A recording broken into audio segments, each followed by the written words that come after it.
En esta clase vamos a hablar un poco de lo que es el análisis de pandeo y nos daremos cuenta de cómo se suele utilizar para resolver este problema de pandeo un problema de autovalores y autovectores acoplado con el método de los elementos finitos. Muchas veces este tipo de análisis, que es un tipo de inestabilidad estructural, resulta muy útil para analizar piezas y estructuras de acero, pero no está limitado solamente a estructuras de acero, puede ser aplicable a otro tipo de diseños de materiales de manufactura. En nuestro caso nos vamos a enfocar en la parte estructural. Lo primero que tenemos que hacer para entender lo que es un análisis de pandeo es definir un poco a qué nos referimos por inestabilidad estructural. Acá hay una definición clara y sencilla. Una inestabilidad estructural es un fenómeno donde una estructura se deforma excesivamente, mientras que las fuerzas externas se incrementan muy poco. Hay un punto en el que la estructura cambia de estado y con un pequeño incremento de la carga, igual se producen grandes deformaciones. Hay una reestructuración de nuestro modelo. Hay un cambio de un estado inicial a un segundo estado de estabilidad, pero en el proceso de cambio de estado, pues se generan grandes deformaciones. Para entender eso, vamos a utilizar estas dos gráficas. En primer lugar, la gráfica que está en la parte interior, donde se observan diversos tipos de equilibrio. Y se está asemejando aquí la palabra equilibrio desde un punto de vista hasta dinámico, ¿no? Pero en este caso, ustedes pueden observar que cuando estamos en un equilibrio estable, este elemento, si bien puede ser sometido a ciertas fuerzas, tenderá a cierto estado, ¿cierto? Tenderá a ser restituido en cierto estado. ¿Qué es lo que pasa? Hay ciertas condiciones que permiten que haya una bifurcación del estado, como por ejemplo el tipo de equilibrio letra B, ¿okay? El segundo tipo de equilibrio que vemos acá en la imagen.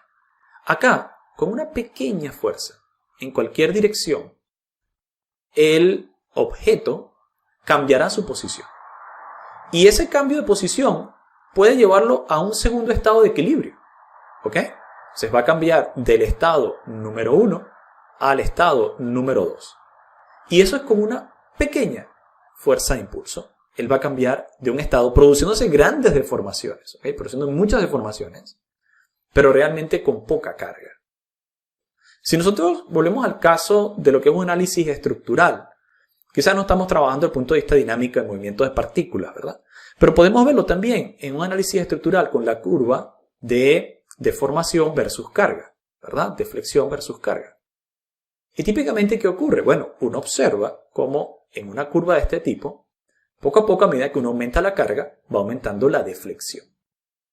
Y por lo general vemos que en nuestras simulaciones de ingeniería, cuando llega un punto máximo, aquí ya se asume que el material ha fallado, y pues listo, se acabó.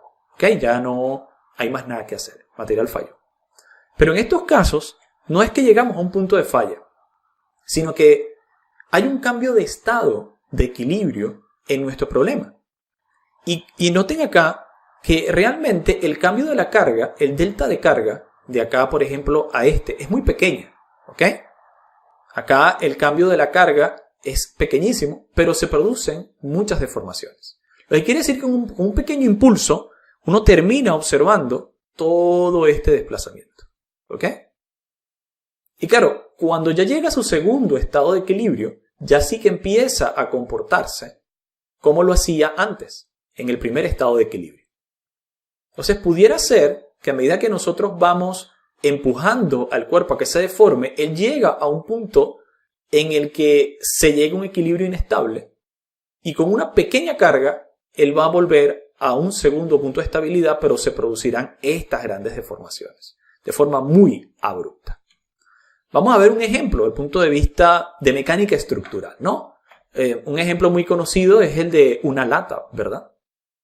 Fíjense en este caso cómo se está haciendo una simulación por elementos finitos. Y de repente, el objeto, que no es más que un cilindro, al que se está cargando verticalmente, noten que por un momento, mientras él se encuentra en este rango, pues no hay mucha deformación. Pero hay un punto en el que llega una carga crítica y en esa carga crítica él empieza a deformarse drásticamente en muy poco tiempo y con muy poca fuerza. No es que tienes que aumentar la fuerza, la misma fuerza va generando grandes deformaciones. Pero luego, él llega, a medida que usted lo va viendo acá, ¿no? Vamos a dejar que corra. Él llega a un segundo estado. ¿Ok? Vamos a ver si podemos obligar a que se vea yendo atrás y hacia adelante. Perfecto. Él llega a un segundo estado. Y en ese segundo estado, noten cómo va aumentando la carga, aumentando el tiempo, poco a poco se va produciendo. En ese segundo estado, vamos a darle stop allí. Entonces, él crea otro estado de equilibrio, justo en la deformada. Cuando él queda deformado de esa manera, digamos, podríamos hacerlo ver acá, ¿ok? De forma punteada. Ese es el segundo estado de equilibrio. Y acá seguirá deformándose si yo sigo aplicando la carga, pero lo hará muy poco. El cambio que se produjo del primer estado al segundo es lo que conocemos como un cambio o deformación por inestabilidad estructural. ¿Por qué se producen este tipo de inestabilidades estructurales? Noten que las características base del material no han cambiado. La resistencia propia del material no ha cambiado. Este tipo de inestabilidad se produce en el caso de esta lata porque está totalmente vacía, no es compacta, y por lo tanto hay un punto en que la fuerza genera una deformación por pandeo, evitando que llegue inclusive a la capacidad máxima que podría desarrollar. Entonces, algo que tenemos que tener muy en claro cuando hablamos de inestabilidades estructurales es que este tipo de fenómenos se presenta la falla debido a la geometría de la estructura, su tamaño, su rigidez, pero no, repito, no depende de la resistencia del material. Entonces, esto puede hacer que aunque usted tenga un material muy resistente, dadas las condiciones establecidas de la geometría, se produzcan ciertas inestabilidades que impidan el desarrollo completo de dicha carga. Y aquí estamos viendo un caso específico de pandeo. ¿Ok? Ahora fíjense en algo.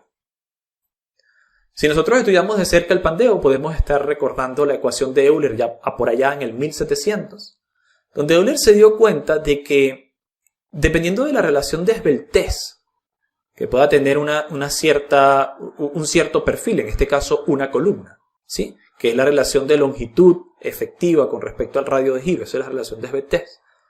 Podría darse el caso en que, dada esa relación, realmente no se alcance la fuerza de cedencia del elemento, sino que antes de que se alcance la fuerza de cedencia del elemento, se alcanza un esfuerzo crítico que impide el desarrollo total de esa fuerza y que hace que falle abruptamente, que se produzcan grandes deformaciones abruptamente, como vimos en el caso de la lata. ¿Ok? Cuando la relación de esbeltez es baja, quizás esta función no importa, porque va a fallar primero por cedencia. Pero cuando la relación de esbeltez es lo suficientemente grande, entonces la falla va a quedar marcada por el esfuerzo crítico o la carga crítica que puede soportar debido al pandeo. Y Euler nos ayudó a determinar que estas son las ecuaciones que gobiernan la función de carga crítica. ¿Ok? Pi por E, que es el módulo de Young, por la inercia entre la longitud efectiva. Aquí entendemos longitud efectiva es la longitud real del elemento multiplicado por un cierto factor que va a depender de sus condiciones de borde. ¿Okay? Por ejemplo, cuando está empotrado en una parte inferior y en la parte superior están liberados los momentos, es 2L. Cuando tiene liberados momentos en ambos extremos es L. Cuando está empotrado y, digamos, articulado en el segundo extremo es 0.7. ¿Okay? Y así por el estilo. Empotrado en ambos sitios sería 0.5. O sea, eso es un factor que multiplica a la longitud original. Y entonces el L sub E suele también verse como KL. ¿Okay? Que es un K que me da la relación de la longitud efectiva, que es la que está utilizando Euler en esta ecuación. Así que, básicamente, lo que estamos diciendo es que habrá ocasiones en las que la carga efectiva será inferior a la carga de cedencia, ¿okay? a la resistencia realmente del material, nunca mayor a obviamente. Porque habrá oportunidades en las que la configuración geométrica de nuestro elemento va a hacer que falle no por capacidad, sino por inestabilidad estructural. Ahora, fíjense en algo que acá estamos hablando de condiciones geométricas. Y por lo tanto podríamos decir que la condición geométrica afecta de cierta manera la rigidez de mi estructura. Y de hecho es así. Vamos a tratar de verlo con un ejemplo sencillo. A esto se le suele llamar rigidez geométrica. Y para entenderlo, vamos a utilizar un sistema muy simple. Aquí está una viga que tiene un único grado de libertad no restringido. Solamente se permite que esta viga se mueva en dirección horizontal.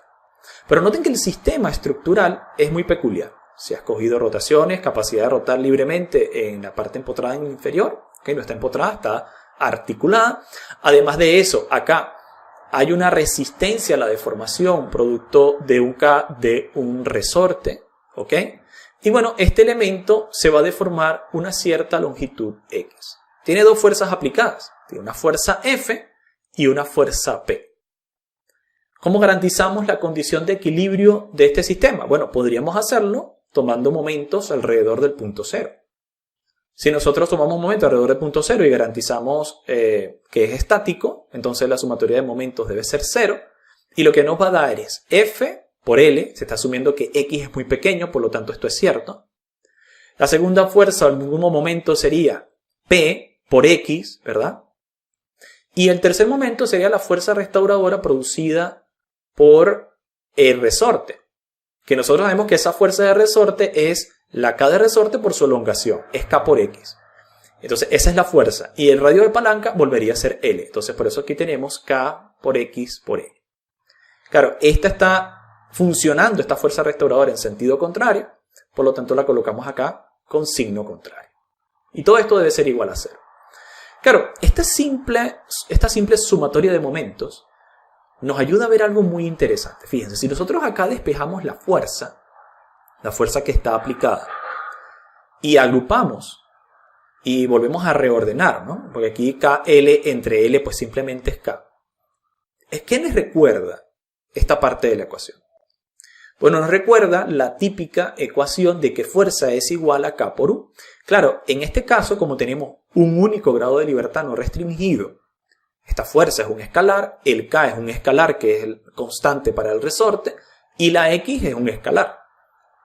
Pero esto podríamos llevarlo, obviamente, a un caso más general, cuando tenemos un vector de fuerzas, un vector de desplazamientos, que en elementos finitos son desplazamientos nodales, y una matriz de rigidez. Por lo tanto, ¿qué es lo que queremos resaltar? ¿Qué es lo que está representando esta parte de la ecuación? La rigidez. Pero noten algo muy interesante. Acá la rigidez viene dada de dos formas. Una, producto de la definición propia del material, ¿sí? Que la matriz de rigidez de un resorte es muy simple, es simplemente un K. Podríamos decir que esa forma parte de la matriz de rigidez que hemos trabajado hasta este punto todo el tiempo. Pero hay una segunda componente que estamos viendo acá de la rigidez, que no habíamos visto antes. Esta segunda componente va a depender de la fuerza P dividida entre L. Entonces podríamos acá dividir la rigidez en dos componentes. Una componente producto de la propia estructura, intrínsecamente de la estructura, con sus grados de libertad. Y otra producto de la fuerza aplicada. En este caso es la fuerza aplicada en dirección axial dividido entre la longitud. Y si nos damos cuenta, acá a medida que P aumenta, si P está apuntando hacia abajo, a medida que P aumenta, se resta rigidez total.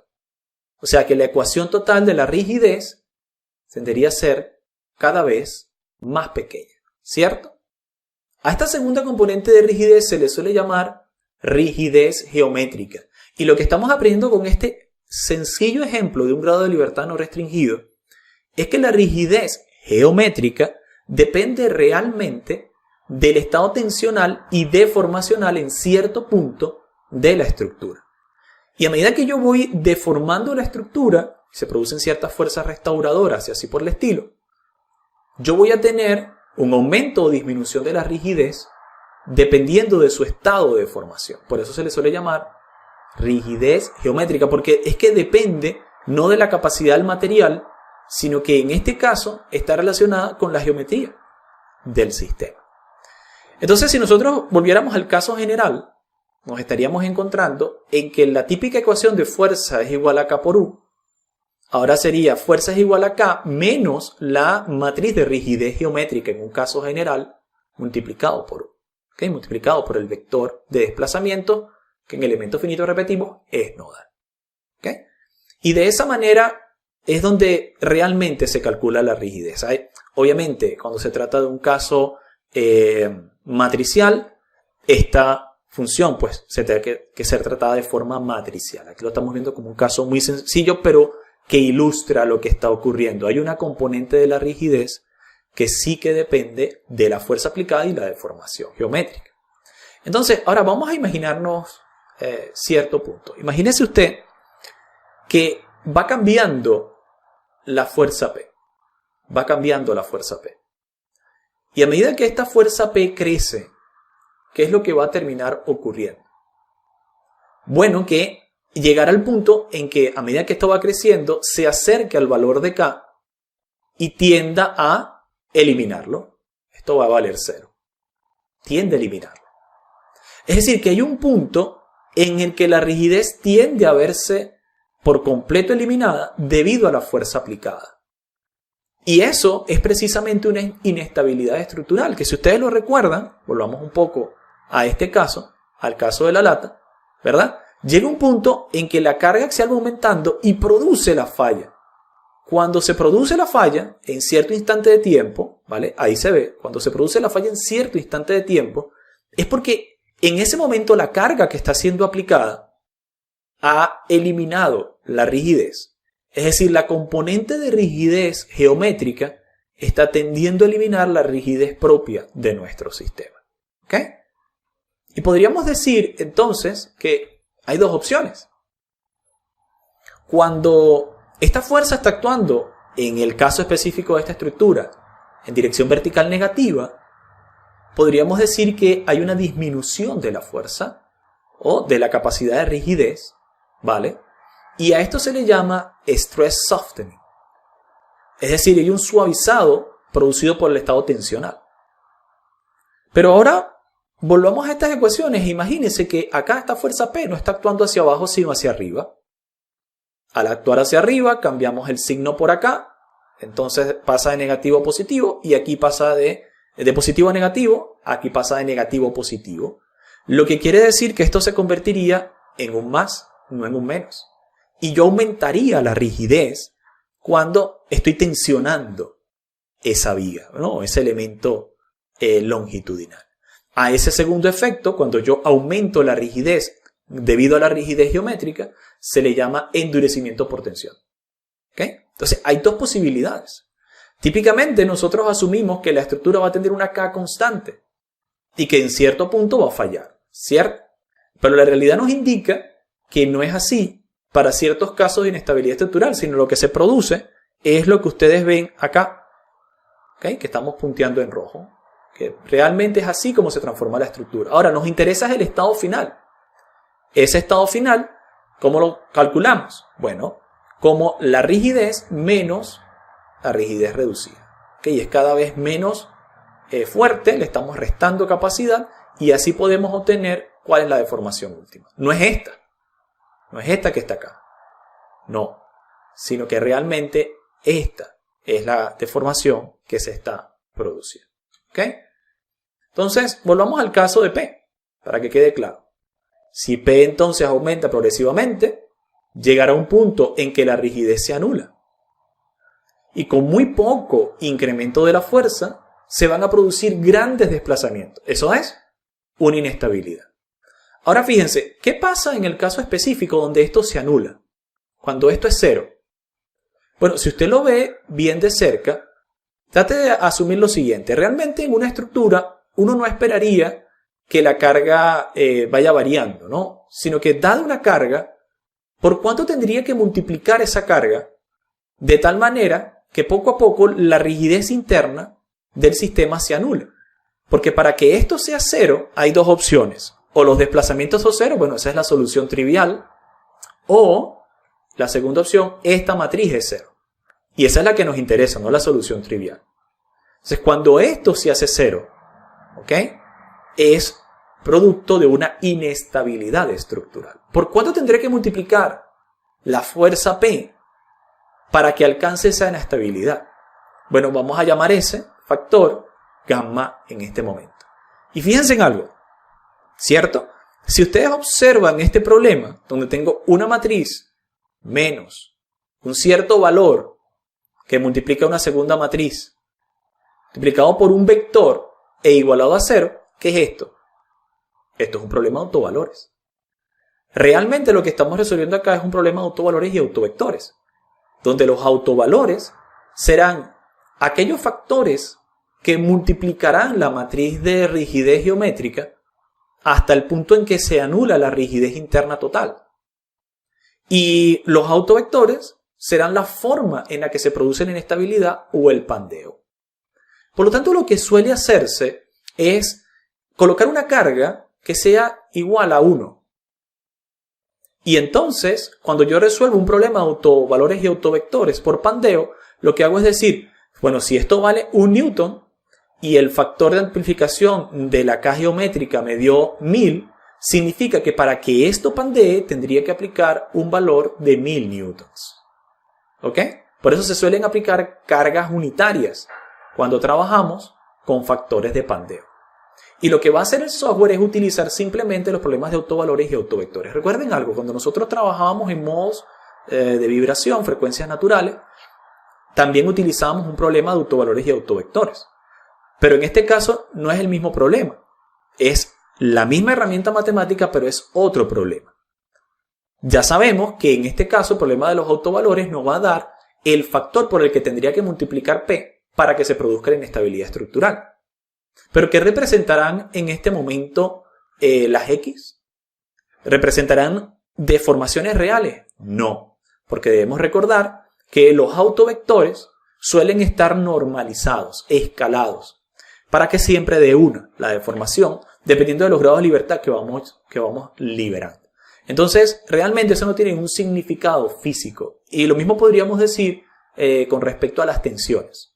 Lo que realmente nos interesa en un análisis de pandeo con autovalores es verificar esos autovalores, es decir, los factores por el que tengo que multiplicar la carga para que se genere el pandeo. Ahora fíjense en algo. Esto me daría tantos autovalores y autovectores como grados de libertad no restringido tenga el sistema. Pero vuelve a aplicarse a lo que habíamos mencionado en el caso de los modos de vibración. Y es que hay métodos alternativos de resolución, que no es necesario que resolvamos todo el sistema de ecuaciones completo. Podríamos, por ejemplo, utilizar lanzos o un sistema de subespacio para poder resolver el problema de autovalores y autovectores hasta un límite. Y entonces así no tengo que resolver para cada grado de libertad existente, sino solamente para algunos grados de libertad o para algunos modos de vibración, de tal forma que cuando yo haga la sumatoria de masas participativas sea lo suficientemente representativo. ¿Ok? Entonces, en final de cuentas, lo que estamos haciendo con el problema o con los análisis de pandeo con autovalores es determinar cuál es el factor de carga que produce una inestabilidad estructural. Y veamos ahora a continuación en las siguientes clases cómo poder hacerlo tanto en Nastran como en ANSYS.